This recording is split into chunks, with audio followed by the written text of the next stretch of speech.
Bonjour et bienvenue sur cette vidéo de l'Ordre de Veyel. Vous avez lu le titre de la vidéo, donc vous savez ce dont on va parler aujourd'hui. Je suis de côté là parce qu'on va switcher ici dans 30 secondes. Je vais vous montrer mon écran et on va parler pour la première fois en détail de l'extension scénario de DVDBT, qui s'appellera donc les Chroniques du passé.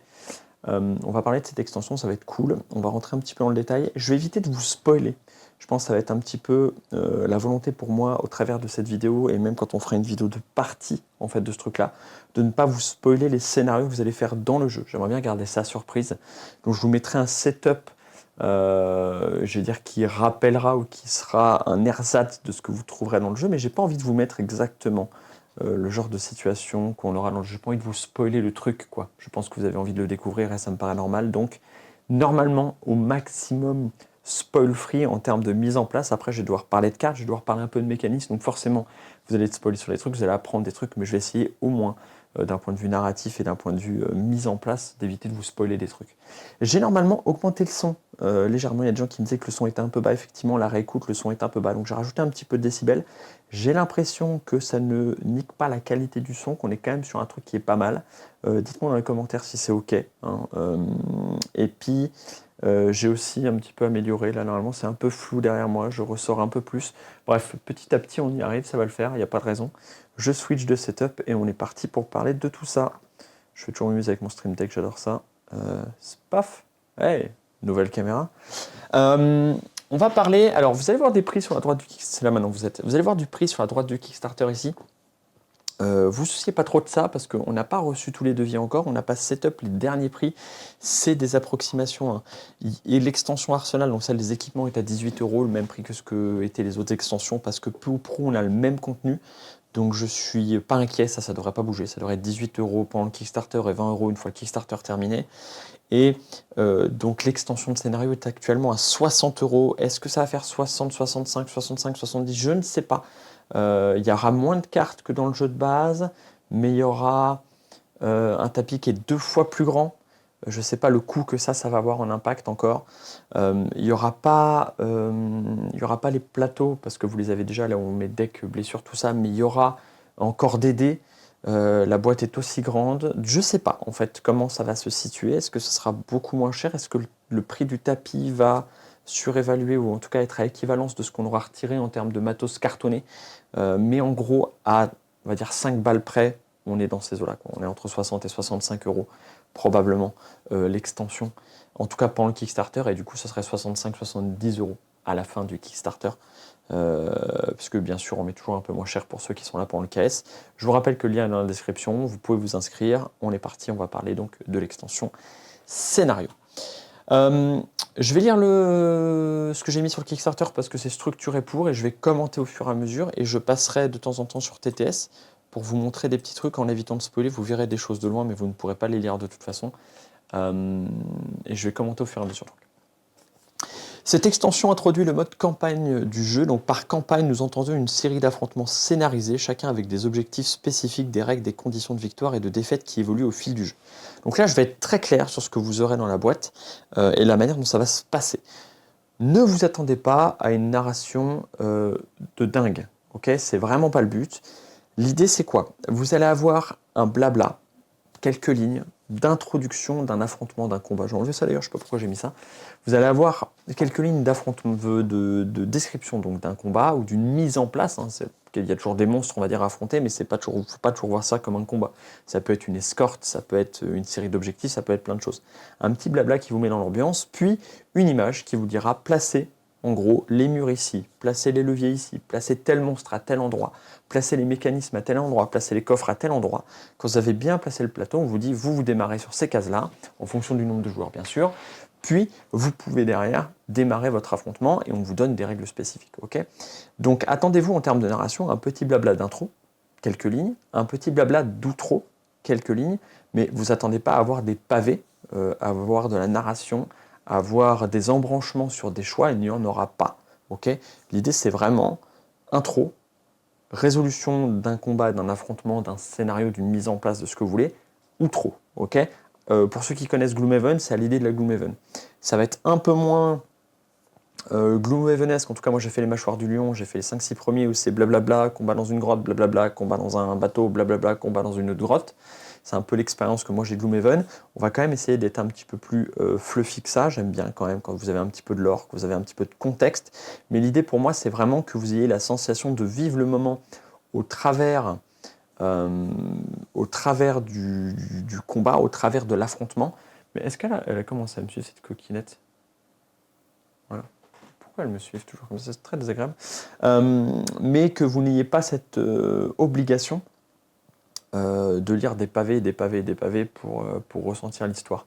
Ça, concrètement, on l'a fait dans le chapitre 2. Pour ceux qui voulaient vraiment du narratif, c'était le chapitre 2. C'est là pour ça. Celui qui veut vivre une aventure dans le monde de l'Ordre de Veyel, il peut le faire. Dans l'absolu, même rien ne vous empêche de, pourquoi pas, lire le bouquin du chapitre 2 à terme et de faire les combats sur ODVDBT si vous préférez les combats de ODVDBT. Je pense que tout ça est assez facilement, finalement, interchangeable. Mais là, on va pas aller à ce niveau de narration-là parce que c'est un travail de titan qu'on a déjà fait et on veut quand même un petit tampon avant de s'attaquer à la Terre des 8 d'Etrigan où on va se retaper un bouquin littéralement à relire. Donc on va essayer d'y aller mollo. Donc, d'un point de vue narration, voilà ce que vous pouvez attendre. Visuellement, cette extension pourrait presque être considérée comme un nouveau jeu. Sa boîte, de la même taille que celle du jeu de base, est conçue pour contenir toutes les cartes nécessaires au mode scénario. Ainsi, vous aurez l'espace adéquat pour ranger les futurs scénarios que nous créerons dans les années à venir. Donc, effectivement, vous allez avoir une boîte qui fait exactement le même format que la boîte du jeu de base actuellement. Le tapis au milieu, c'est juste qu'il va être roulé, qu'il est 2 fois plus long. Pas plus grand, il y a des gens qui me demandent pourquoi vous ne l'avez pas fait plus large. Et bien c'est très simple, si on prend un tapis et qu'on le roule, et bien tout simplement ça va faire une boîte qui va être plus longue.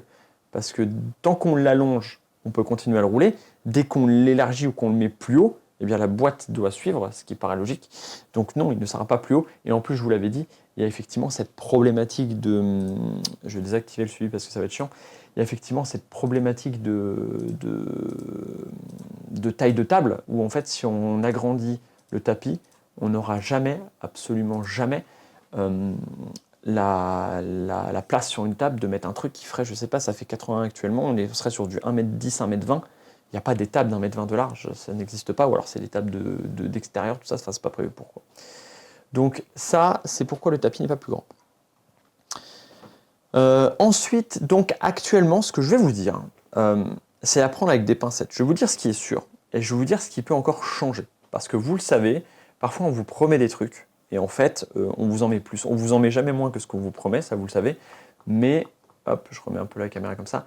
Mais il arrive qu'on en rajoute. Par exemple, il est prévu actuellement 2 scénarios. Ça, c'est à peu près sûr que ça ne bougera pas.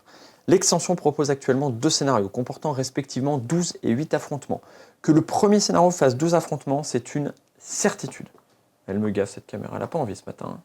Allez, petite caméra, Alex, invité, tac. C'est quand tu veux. Voilà, et tu restes là, tu peux pas bouger. Elle me suit là? Ah, mais elle est encore en suivi. Ah, ben c'est pour ça. C'est pas grave, on va faire avec.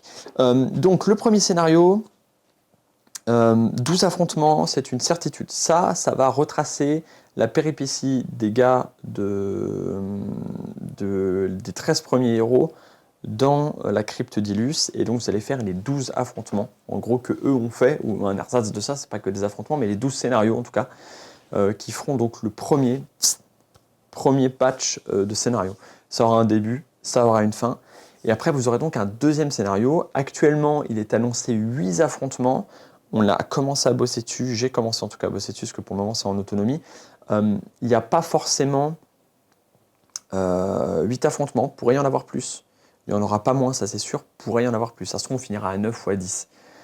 L'idée, c'est que ça va dépendre de ce que moi j'ai besoin en termes de tampons pour vous raconter ce que j'ai besoin de vous raconter ou ce que j'ai envie de vous raconter, ou que la montée en puissance soit suffisante. Il ne faut pas que j'ai un sentiment de rusher, en fait, d'accélérer, de finir le truc un peu trop tôt. 8, je pense que c'est jouable, je pense que c'est pas mal. Peut-être que ce sera plus. Donc 12, vous pouvez prendre ça comme une certitude, 8, absolument pas. Chaque affrontement dure en moyenne 1 heure. Alors ça c'est pareil, hein, ça prend avec des pincettes. Nous, c'est ce qu'on a fait avec Islay. On va dire que les plus courts, c'était une demi-heure de pure résolution de combat, ou en tout cas de scénario. Les plus longs, c'était bien effectivement 1 heure, donc ça va être une moyenne, et c'est pour nous, toujours pareil.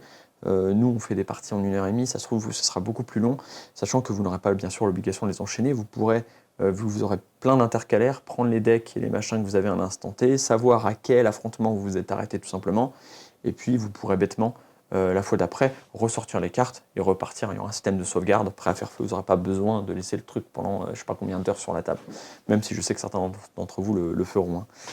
On a ensuite, ouais, donc ça fait entre 25 et 30 heures, Métavix c'est plus. C'est 25 et 30 heures, j'ai envie de dire, pour nous avec une marge. Pour certains d'entre vous, ce sera beaucoup plus que ça. Ça va dépendre de votre capacité à tailler le bougre, à résoudre les combats. Certains combats vont peut-être vous paraître difficiles, vous allez les faire plusieurs fois aussi. Je ne sais pas. Cependant, il est probable que cette estimation donc, soit en deçà de la réalité, et ça je le mets tout de suite là maintenant avec des pincettes, effectivement c'est probablement en deçà. Un peu de spoil ici, mais vous l'aurez sur le Kickstarter de 2 cartes, hein, pour vous montrer un truc. Ce scénario vous dévoilera enfin les événements qui ont conduit à la chute du roi dans la crypte d'Ilus. Hein, donc vous ne l'aurez pas eu en blabla, en livre dans le ODV classique, mais vous allez le voir ici dans l'ordre, ce qui s'est passé pour les héros de la crypte d'Ilus. Ceux qui aiment ce lore-là et qui ont envie de le découvrir maintenant en détail, ce sera l'occasion. Vous affronterez des créatures emblématiques, mais de nouvelles menaces inattendues vous feront face. Et ça, je veux être très clair là-dessus. Vous allez donc retourner dans la crypte d'Ilus, vous allez taper des monstres que vous connaissez déjà, des zombies, des machins, mais attendez-vous à des nouveaux monstres. Attendez-vous à vue de pif, une bonne dizaine de monstres supplémentaires, juste sur ce premier scénario-là. Vous affronterez donc là, par ailleurs, les joueurs ayant déjà affronté les boss de la crypte lors de parties précédentes n'auront aucun avantage sur les autres. Ces combats ont été remaniés de manière à ce que vous ne puissiez pas utiliser vos connaissances pour vous en sortir facilement. On prend l'exemple de ce que vous avez à l'écran. Vous voyez que le roi Uraïs est marqué phase 1. Ceux qui connaissent au DV classique, le chapitre 1, le boss était en phase. Le boss ici, le roi, sera aussi en phase. Il aura donc un passif qui sera changeant, avec des nouvelles cartes dans son deck d'action qui vont être, certaines vont être retirées, donc ajoutées en fonction des phases que vous affrontez. Ça va être un combat beaucoup plus intense, beaucoup plus dur. Et lorsqu'on n'a pas fait ça, parce qu'on n'a pas fait ça pour tous les boss, chacun des boss se retrouve sur un champ de bataille qui le met particulièrement en valeur, avec des règles spécifiques, on va en parler après, qui vont le mettre, on va dire plutôt le rendre plus dangereux d'une manière ou d'une autre, ou le rendre plus tricky à affronter. Talman, par exemple, est encore plus une horreur que ce qu'il est actuellement. Mais de toute façon, vous en attendiez pas moins. Second scénario, 8 affrontements. Pour le moment, j'ai marqué que ça. Peut-être qu'il y aura plus d'infos au moment de la sortie du Kickstarter. Peut-être que je vais gonfler un peu la mule, ou peut-être que je vais le garder en secret, je ne sais pas. Mais, intitulé Les Maîtres de l'Entravé, ce scénario suit les héros dans leur quête pour déjouer les plans d'un culte mystérieux contrôlant une créature puissante d'origine inconnue. Cette créature puissante d'origine inconnue, vous la connaissez visuellement en tout cas, puisqu'il s'agit de celle qui est à l'effigie de la boîte du jeu. Donc celle-là, vous la connaissez. Au moins de visu, ce sera ça, en tout cas que vous affronterez à la fin de ce scénario-là. Ce sera ce boss-là qui clôturera ce scénario. C'est pas dit qu'il n'y en ait pas d'autres, des boss, ça c'est une certitude, mais celui-là clôturera le scénario. Un tapis 2 fois plus grand, ça je l'ai déjà dit, donc je vais aller vite dessus. Hein. On est à 4 par 6, on passe à 4 par 12, ce qui fait 88 par 46 cm. Toujours brodé, d'ailleurs on se rend compte hein, quand on regarde notamment les tapis Altered ou ce que j'ai fait faire en prototype, ou les tapis de plein de jeux en fait. Nos tapis sont pas mal en fait. Hein. On se rend compte que broder le tour et pas prendre de la merde, ça fait des tapis que quand on les sort, ils sont bien à plat. Et on va continuer à garder ce niveau de qualité-là parce qu'on trouve ça très désagréable de jouer sur des tapis qui ne sont pas à ce niveau de qualité-là. Donc attendez-vous à ce que vous connaissez habituellement, bord arrondi, cousu, épais comme vous les connaissez. Et d'ailleurs, on se pose la question, dites-moi en commentaire si ça vous intéresse, de faire des tapis à l'effigie d'ODV, mais des tapis qui seraient pourquoi pas format Magic pour pouvoir jouer, ou tapis de souris, ce genre de truc-là, mais avec la qualité que vous nous connaissez. Et ce serait probablement des tirages en exclu, enfin pas en exclu, mais en tirage limité, c'est-à-dire que vous nous dites, on vous dit pendant un mois vous pouvez passer commande, quand la commande est passée, que tout le monde en a pris, on en imprime le minimum nécessaire pour vous servir. Alors après on a peut-être un MOQ, hein, peut-être qu'il y aura un peu de marge, mais MOQ c'est minimum order quantity, hein, c'est-à-dire que si vous nous en commandez 450 et qu'on doit en faire 500 minimum, on aura 50 de marge par exemple. Je crois que c'est 300 les tapis, notre MOQ chez notre fournisseur actuel, celui qui fait la qualité que vous connaissez. Donc effectivement, voilà. Peut-être qu'il y aura des tapis. On est en train d'en parler entre nous, mais voilà, peut-être qu'il y aura des tapis. La mise en place. Donc en fait, avant, je vais lire le texte d'abord. Chaque affrontement se déroule dans un lieu unique, chacun avec sa propre architecture et ses dangers. Grâce à l'utilisation de murs, de pièges et d'autres mécanismes, chaque scénario présente une configuration spécifique au début de l'affrontement. Cette diversité garantit que chaque bataille offre une nouvelle expérience de jeu, forçant les joueurs à adapter constamment leur stratégie en fonction de leur environnement. Qu'est-ce que ça veut dire que ce bordel? Ça veut dire que c'est très simple, et là je vais aller sur TTS, et je vais vous montrer un petit truc très simple. Je place des murs. Vous voyez qu'on a donc un truc qui est 4 par 12, mais en vrai, vous allez probablement jamais, ou presque jamais, vous servir des 4 par 12. Je crois qu'il n'y a qu'un combat où vraiment c'est absolument libre. Sinon, très souvent, eh bien, on vous pose des murs, et ces murs vont permettre de limiter certaines zones. Pourquoi pas, je fais n'importe quoi, mais là, d'instinct, j'ai bien envie de faire un truc comme ça, puis pourquoi pas comme ça. Et puis vous, imaginez que vous pourriez démarrer ici, et donc là, ça va vous obliger à faire un goulot d'étranglement qui irait par là. Et après, imaginons une sortie qui serait quelque part comme ça. Moi, ça me ferait bien délirer. Ok. Maintenant, si je voulais être taquin, je me mettrais pourquoi pas des murs comme ça. Alors, les murs sont infranchissables. On ne peut pas tirer au travers, on ne peut rien faire au travers. Voilà, imaginons qu'on se mette un petit truc comme ça. Ça pourrait être un setup de base. Et après, je vais vous dire, regardez, vous, par exemple, vous commencez par la porte... vous devez atteindre la porte verte, par exemple. Donc là, pour le moment, il n'y a rien de très intéressant. Mais maintenant, qu'est-ce qui se passe si je prends ce petit piège-là, par exemple, qui dit, lorsque le mur piégé est activé, dans chacune des 4 directions, au bas machin, l'entité héros ennemi la plus proche du mur piégé subit 2 dégâts. Je remplace ça là, je le mets là. Je mets un petit piège ici, ce qui veut dire que si le piège ici s'active, il y en a un sur la ligne là qui prend une tartine. Mais qu'est-ce qui se passe par exemple si ensuite je décide d'enlever ça et de vous mettre par exemple, je vais mettre une autre couleur pour la forme, je mets ici un piège écrasant qui dit lorsque le piège écrasant est activé, chaque ennemi hors boss dans la zone perd 2 vies, chaque boss dans la zone perd 1 vie, chaque héros dans la zone subit 10 dégâts. 10 dégâts c'est beaucoup, il ne faut pas se le prendre. Ok. Et donc là actuellement dans la vidéo vous vous dites oui mais d'accord, comment on va les activer ces pièges? Eh bien imaginez par exemple que je vous prenne des petites plaques de pression, on prend une verte, on prend une bleue, je les retourne, on les mélange, on ne sait pas laquelle est laquelle, et je vous mets ici une plaque, je vous mets pourquoi pas ici une plaque, je dis n'importe quoi, mais on imagine, une plaque par exemple ici, on va rajouter un petit mur ici, et je vous prends un monstre n'importe lequel, et je vous le mets ici par exemple, tiens un assassin squelette, c'est parfait. On a une situation très très simple, où on a un héros, qui sera aujourd'hui notre champion des illuminés, à la vitesse d'un chargement au galop. Est-ce que ça y arrive à charger mon petit champion des illuminés? Oui, parfait. Je prends mon petit champion des illuminés, mais imaginons qu'il a commencé sa petite quête ici, gaiement, et qui donc va pouvoir se balader. Dès lors qu'il marche sur la plaque ici, il la retourne, et là il apprend quelle couleur c'est. Okay, c'est couleur bleue, ça veut dire qu'au moment où il passe sur cette truc-là, on dit quelque part dans les règles spécifiques du jeu, donc pour chaque scénario elle change, on va dire, lorsque vous activez une plaque de pression, et une plaque de pression ça ressemble à ça, on vous dit, dès qu'un héros ou un ennemi se trouve sur cette plaque, la plaque de pression est activée, retournez alors cette carte, donc dès que je marche dessus, je l'active et je la retourne, le bleu, et on vous dit une règle spécifique pour ce scénario, on vous dit, chaque fois que vous marchez sur une plaque de pression, activez le ou les pièges correspondant à cette couleur. Okay, mettons par exemple que j'ai aussi mis un mur bleu ici.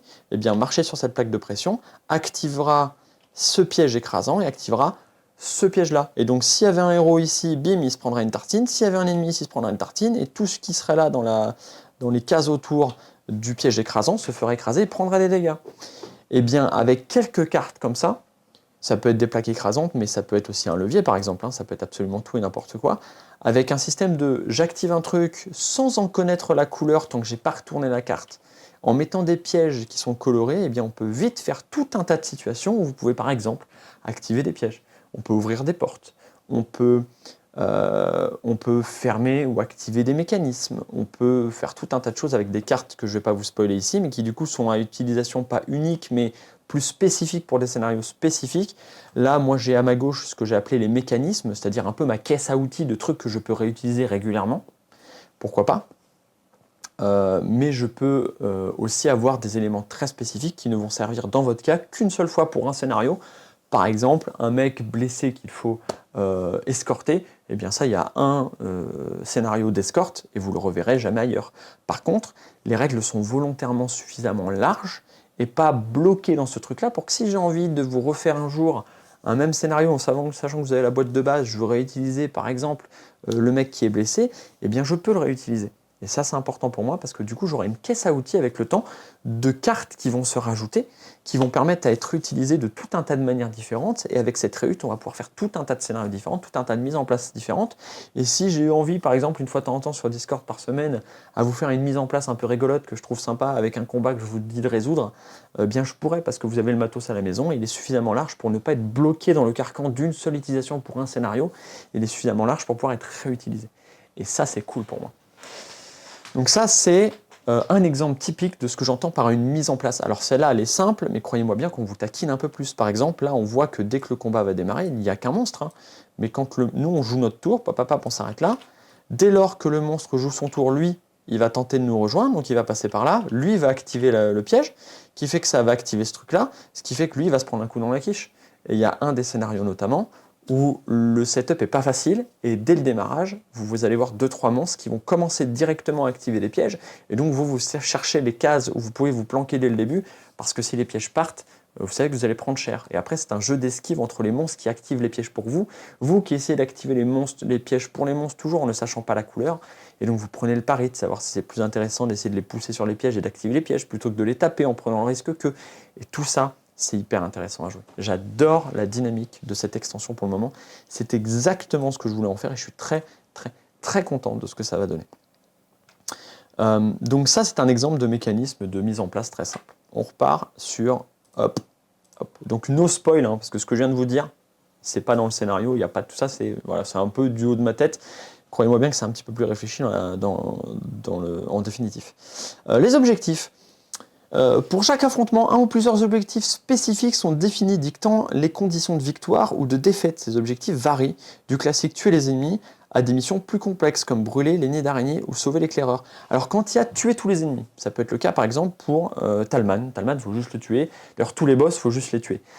Pour autant, il y a des règles spécifiques dans ces combats-là qui vont venir vous pourrir la vie et vous rendre la tâche difficile. Ça ne réduit pas le combat à un simple combat, en fait. Hein. Ça ne réduit pas l'affrontement à un simple combat ou à un simple tuer tout le monde sur un 4/12. Ça serait pas intéressant. On rajoute des règles. On le voit par exemple là, avec cette porte bleue qui dit si un héros exile une carte de couleur bleue, il la place sur cette porte. Un héros se trouvant sur cette case, durant son tour, durant son tour, récupérer toutes les cartes et les placer dans sa défausse. Il subit alors autant de dégâts que le nombre de cartes récupérées. Imaginez un combat dans lequel vous allez exiler des cartes. Ces cartes exilées ne sont pas dans votre exil, elles sont sur ces portes-là. Si vous terminez le combat alors que les cartes sont sur les portes, vous ne récupérez pas ces cartes. Elles sont perdues définitivement jusqu'à la fin de tous les affrontements du jeu. Donc vous leur dites bye bye.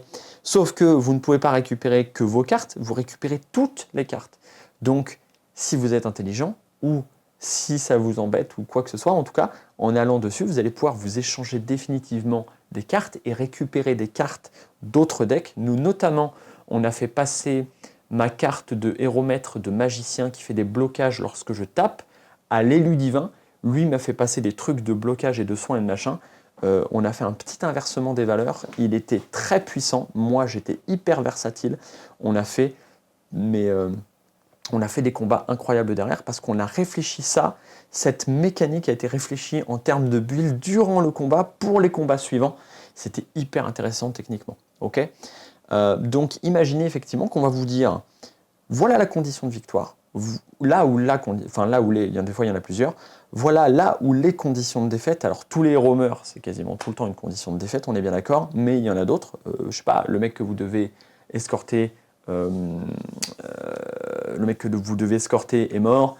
Je sais pas, vous n'avez pas résolu l'objectif, il y en a des tonnes, hein, mais en gros, voilà, je vais pas vous spoiler, j'ai pas envie de vous dire des trucs qui vont vous spoiler, voilà. Donc, ça va changer la manière dont vous allez jouer. Pourquoi ? Parce que contrairement à une simple optimisation des dégâts, chaque affrontement vous demande de repenser votre deck en fonction de ses objectifs uniques. Escorter un mec, vous avez peut-être envie de faire des blocages et lui donner, vous avez peut-être envie de le soigner. Vous avez peut-être, si je vous dis attention, vous avez des pièges au cul qui vous courent après, qui se déplacent, vous avez peut-être envie de bouger plus, etc., etc. Et donc à chaque début de combat, vous allez devoir réfléchir votre deck. Ces derniers sont souvent accompagnés de règles spécifiques créant des situations inédites. Par exemple, dans un scénario, des torches peuvent s'éteindre à chaque tour, empêchant les héros d'attaquer. Dans ce contexte, rallumer une torche devient une mission clé. Parfois, ces cartes vous seront proposées afin de pouvoir réaliser ces objectifs. Il y en a un où je vous dis, il faut rallumer les torches, sinon vous ne pouvez pas vous battre. Et je vous dis aussi, par exemple, si vous balancez une attaque sur la torche, qui est bleue ou jaune, eh bien la torche se rallume. Alors peut-être que les magiciens, ou peut-être même que le guérisseur va maxer les attaques pour pouvoir rallumer les torches, mais il va du coup diminuer les soins. Et du coup peut-être que quelqu'un d'autre va prendre un peu le rôle du soigneur. Vous voyez toute cette réflexion-là intéressante qu'il peut y avoir derrière en changeant quelques règles, d'où l'intérêt de ce qu'on va parler après, c'est-à-dire la réserve. Alors les mécanismes, je vous en ai déjà parlé, c'est-à-dire que je marque sur une plaque, je retourne la plaque, par exemple, ou le levier, je retourne le levier, je découvre sa couleur et sa couleur va activer des trucs. Mais ce que ça active n'est pas fixé sur la plaque de pression, n'est pas fixé sur le piège ou sur le machin, c'est fixé par les règles spécifiques. Et ça, ce sera marqué en gros dans le manuel. Vous aurez un petit règle des scénarios, enfin un petit manuel des scénarios, un peu comme un petit livret d'histoire en fait. Et c'est là-dessus que vous direz, ok, quand on active une plaque, c'est censé faire quoi? Vous lisez une fois au début du combat, puis après vous partez. De toute façon, c'est jamais très compliqué. L'idée, c'est pas de se référer à ça. De nouveaux ennemis, je vous passe pour pas vous spoiler. Il y en a qui feront pause pour les lire, mais je vous passe pour ne pas vous spoiler. Cette extension introduit également de nouveaux ennemis, ajoutant ainsi de la variété aux affrontements. Chacun d'eux possède des capacités, des comportements bien sûr distincts, ce qui vous obligera à ajuster vos stratégies au fur et à mesure des scénarios. Ces nouveaux adversaires enrichiront l'expérience de jeu en apportant de nouveaux défis à surmonter. Alors, ces monstres-là sont bien sûr jouables dans le jeu de base, sans aucun problème. Ils sont prévus pour. Vous allez découvrir des nouvelles portées, vous allez découvrir des nouveaux effets, et je les ai surtout conçus dans une dynamique de vous pourrir la vie aussi pendant les scénarios. J'en ai fait 2-3, c'est des horreurs, c'est volontaire, c'est fait pour. Ils ont été créés spécifiquement pour ça. Ça ne veut pas dire que dans le jeu de base, ils ne viendront pas vous pourrir la vie, mais quand vous allez les voir placés aux endroits où ils ont été placés, vous allez comprendre que c'est pas facile. C'est vraiment pas facile. Après des heures de conceptualisation et de tests, et pour ça je le dis maintenant, je remercie Isley. Isley, j'arrive, j'ai fait 8 scénarios, on teste, on blablate, on échange, on optimise, il propose des trucs, on réfléchit à deux. J'arrive avec une base en fait, et après on le conçoit à deux. C'est un ping-pong extrêmement utile pour moi, extrêmement pratique, il adore faire ça, j'adore faire ça avec lui. Bref, je pense qu'on est un duo de choc très efficace. Donc il fait partie, avec Kira notamment aussi, qui teste beaucoup les équipements, de ceux qui mettent énormément sur la conceptualisation de ces extensions-là, d'autant plus que Frangin est extrêmement pris par le nombre de commandes affolantes qui tombent tous les jours.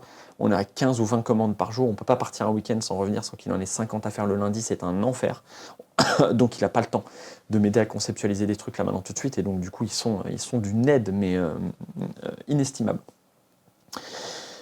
Donc, une réalité surprenante s'est imposée, l'amélioration des héros dans cette nouvelle extension diffère grandement du jeu de base. Effectivement, avec l'agrandissement de la zone de jeu et la diversité des objectifs, nous avons commencé à privilégier les déplacements, les soins et les utilitaires, laissant parfois les dégâts au second plan.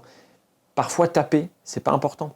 Si on se déplace bien, qu'on joue bien, qu'on bloque bien, on peut tuer les mecs avec les pièges parfois. Alors c'est vrai que taper des gars alors qu'on peut leur faire tomber des pièges à la gueule, c'est vachement plus intéressant. En Mago, j'avais Watt milliard d'effets qui faisaient bouger les gens. J'ai passé un temps fou à jeter les mecs sur des plaques pour qu'ils se prennent des pièges dans la gueule, etc. Et ça, c'était un plaisir. Un plaisir. Certaines cartes auparavant délaissées ont ainsi révélé tout leur potentiel. C'est vrai qu'on a tendance à virer les courses, par exemple dans le jeu de base. On vire rapidement les courses. Si on doit épurer un truc, ça peut être des courses très rapidement. Ici, c'est pas du tout le cas. On rebuild à chaque début de partie. J'avais toujours au moins 2 courses dans mon deck. Je ne pouvais pas m'en débarrasser en fait, parce que il fallait bouger. Il y a toujours besoin de mouvement. Et c'était agréable de vraiment pondérer les cartes de manière complètement différente. Enfin, un plaisir. Parfois il faut combattre, parfois fuir, parfois tenir bon. Cette profondeur nous a conduit à créer un système de réserve permettant chaque héros de stocker des cartes variées en dehors de son deck principal. Avant chaque affrontement, une fois les objectifs connus, le joueur peut échanger des cartes de sa réserve avec celles de son deck, offrant ainsi une toute nouvelle approche du jeu. Au début, vous allez builder, tout va aller dans votre deck pendant les 2-3 premiers combats pour commencer sur quelque chose que vous maîtrisez. Après, vous allez continuer à faire des phases d'amélioration, mais je vous dirais, votre deck contient, mettons, 20 cartes. 8 cartes de deck de base, et le reste, vous faites ce que vous voulez. Donc 8 cartes de deck de base, sur 20 cartes, il vous en reste 12 à choisir, mais peut-être que vous en avez 15, puis 16, puis 18. Ok ? Vous avez un certain nombre de cartes à côté. Et c'est à vous de choisir ce que vous allez prendre spécifiquement pour ce combat-là. Pour autant, assez régulièrement, on va vous dire, retirez tant de cartes de votre réserve. Quand vous en avez un peu trop, je commence à en retirer un peu. Pourquoi ? Parce que je pas que la phase de réflexion, de build de deck soit trop longue. Et donc, de fait, je vous en retire quelques-unes. Avec le temps, vous n'avez pas besoin d'avoir 30 cartes sur le côté. Vous en avez une dizaine déjà. Pardon, vous avez une dizaine de cartes, c'est déjà bien suffisant. C'est la fin de journée, ça fatigue. Coffre magique, donc les coffres.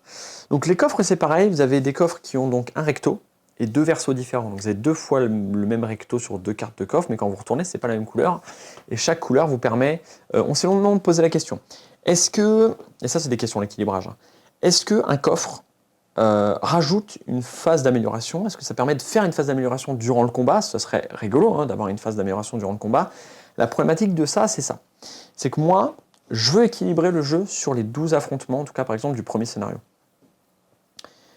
Soit je pars du principe que tout le monde va ouvrir à peu près un même nombre. Il faut que le jeu en fait soit équilibré de manière à ce que quelqu'un qui ait ouvert tous les coffres ne s'ennuie pas, et quelqu'un qui n'est pas ouvert de coffre du tout, parce qu'il galère, hein, parce qu'il y a des gens qui sont pas habitués à ces jeux-là, donc ils galèrent, et c'est normal. Et à ce moment-là, je peux me dire, il ne faut pas que lui, il arrive au 6e combat et se dise, bah, en fait, je n'y passerai jamais parce que je n'ai pas été choper les coffres. Donc ce qu'on a eu comme idée sur les coffres, c'est non pas d'ajouter des cartes d'affrontement, enfin d'amélioration, de ne pas vous faire en avoir plus, mais vous donner plus de choix. C'est-à-dire que si vous faites l'effort d'aller sur un coffre, vous allez avoir plus de choix lors de votre phase d'affrontement, de vos phases d'amélioration, de phases de renforcement, et donc vous aurez dans l'absolu des meilleurs decks à la fin parce que plus de choix, plus de possibilités, etc. Pour autant, vous pouvez vous en sortir sans aller les chercher, ça va être un petit peu plus tendu, mais c'est possible. Et moi, ça m'évite, ça va quand même créer un écart de puissance entre ceux qui ont cherché les coffres et ceux qui n'en ont pas cherché, mais ça ne va pas créer un écart tel qu'il y en a un qui est 3 à 4 fois plus puissant que celui qu'on n'a pas cherché. Et du coup, moi, l'équilibrage, il est plus horizontal, il est plus facile à faire. Et ça, pour moi, c'est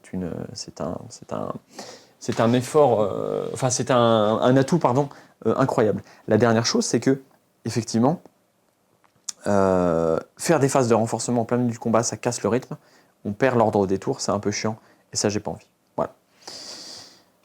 Donc, c'est ce que je viens de vous dire ici. Une difficulté accrue. Tout à fait. Nous savons que les joueurs qui explorent nos jeux en profondeur et investissent dans de nouvelles extensions recherchent des sensations fortes et des défis.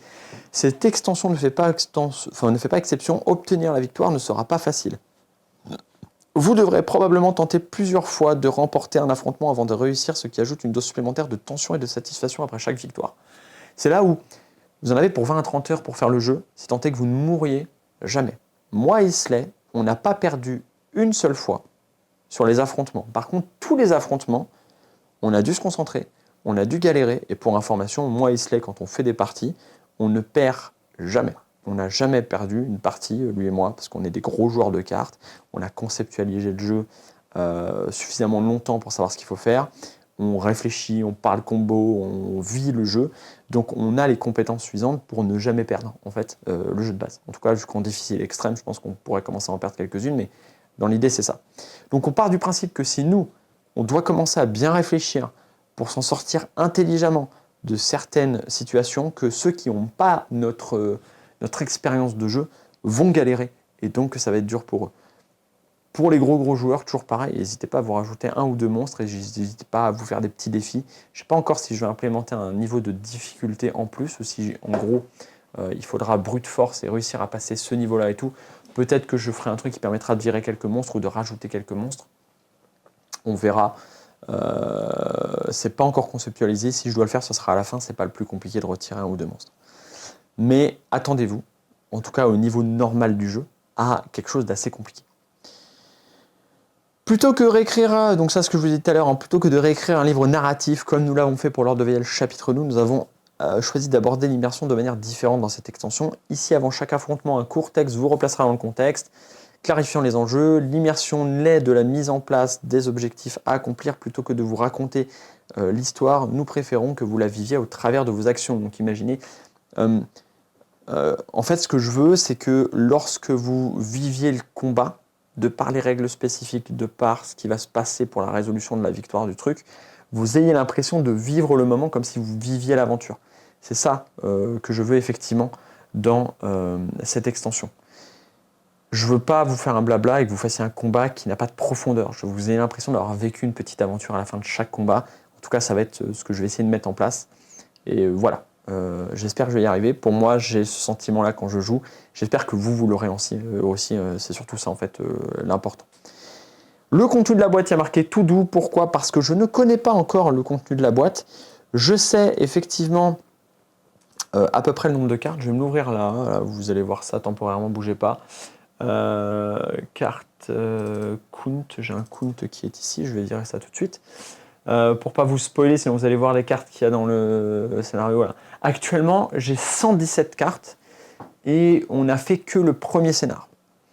Sachant que le deuxième scénar va me demander beaucoup d'autres objets si je veux faire ce que j'ai en tête. Il est possible, j'avais prévu que ça ferait à peu près 200 cartes. Il est possible que ce soit effectivement ces eaux-là, que j'ai pas trop loupé mon calcul.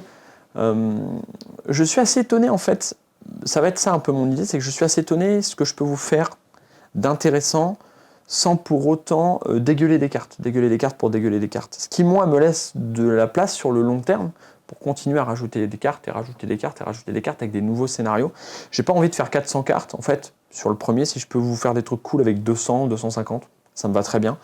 Ça va me permettre de travailler plus vite, ça va me permettre de vous sortir l'extension pareil dans des timings qui sont sous 8-9 mois, ça serait cool. Donc j'ai envie de garder ce rythme-là, et j'ai pas envie de m'étaler pour m'étaler. Donc effectivement, je pense que 200 cartes, ce serait pas mal. Par contre, je vais devoir créer pas mal de monstres pour ce deuxième truc. Il y a un boss qui débarque avec tout un tas de cartes en plus. Rien que le boss, ça va être une vingtaine de cartes. Ça va quand même monter assez vite, mais entre 200 et 250 à une ou deux vaches près. Je sais pas comment je vais le faire parce que je doute qu'avant le début du Kickstarter, j'ai le nombre exact de cartes dans la boîte. Comme d'habitude, je vais vous mettre un nombre et puis si c'est plus, bah, c'est cadeau pour vous, ça finira comme ça. Hein. Je vous mettrai 200 plus cartes en gros, probablement sur le contenu de la boîte, ce qu'il va falloir que je le mette quand même à un moment ou un autre, mais je n'ai pas le nombre exact avant d'avoir terminé tous les scénarios. Mais vous savez de toute façon qu'on ne se foutra pas de votre gueule parce que c'est pas le genre de la maison. Ça c'est bon, vous avez du coup toutes les infos dont vous aurez besoin pour l'extension scénario. Vous savez quoi, je vais repasser comme ça, pif paf pouf, et je vais me remettre OBS. Vous avez tout ce qu'il faut hein, maintenant pour l'extension scénario, vous avez la base, vous avez comment ça va se dérouler, vous avez comment les combats vont se passer, vous avez la volonté qu'on a eue derrière la création de cette extension. J'espère que ça vous a plu, n'hésitez pas à me dire dans les commentaires ce que vous en pensez, n'hésitez pas à rejoindre le Discord parce que notamment l'extension scénario à un moment sera disponible sur TTS et il y a des gens qui voudront jouer sur Discord, le lien est dans la description, n'hésitez pas à vous préinscrire pour le Kickstarter, le lien est dans la description et je crois que je vous ai tout dit. Je vous retrouverai probablement mardi prochain, c'est-à-dire le 9 octobre, pour un live pour l'extension équipement Arsenal. Je ne jouerai pas, ça sera des filles qui joueront et nous on fera probablement les commentateurs, il faut que je me penche là-dessus.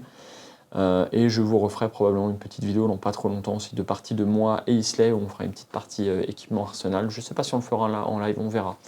Ça dépendra de ma motivation et de l'heure à laquelle on peut faire ça. Je vous fais des gros poutous, prenez soin de vous, il y a plein de vidéos qui arrivent sur la chaîne de toute façon, j'ai du Altered qui est installé ici, donc ça va jouer pas plus tard que ce soir. Je vous fais des gros poutous, prenez soin de vous, et surtout, vous le savez, hop, jouez à des jeux.